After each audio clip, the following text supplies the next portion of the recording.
I don't know about all geckos. All the geckos that I know of only lay 2 eggs at a time. Occasionally you'll get a gecko who will only lay 1 egg at a time, but technically they're all designed to lay 2 eggs at a time, usually a month apart.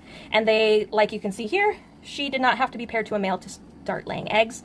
But I found with cresties, every female is a bit different. Some of them will lay eggs regularly, whether they've been paired or not.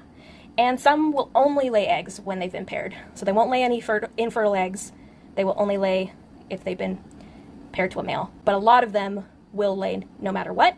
And most of them will have a season, part of the year that they lay eggs. Usually the warmer months of the year is typically when they will lay eggs, so like spring, summer. And then they will typically slow down or not lay at all during the colder months.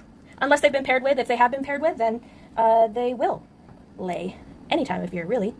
Depending on when they've been paired. So these ones here, the dirtier looking ones, are probably the oldest clutch that are here. They look like they've been breaking down for a bit, and they've probably been in the soil a lot longer, which is why they're stained. Yeah, I kind of wanted to keep all of these as a little collection because I thought they're kind of cool.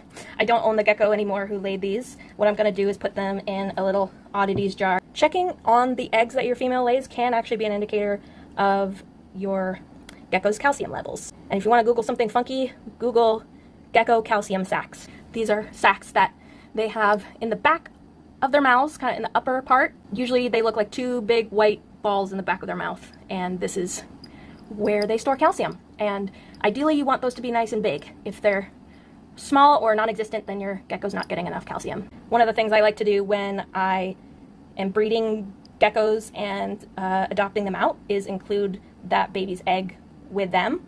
Just kind of a cool little keepsake for the new parent. I'll show you what they look like. This is the egg of my youngest baby. So I give them in a little jar like this to the new owner, and they have their identification code written on the egg, just so I know whose is whose. And you can see the slit there. That's what the baby made in order to come out.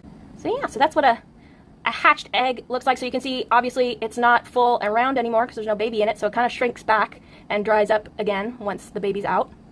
And if I have any footage or photos of a fertile egg, I'll include those at the end if you're curious.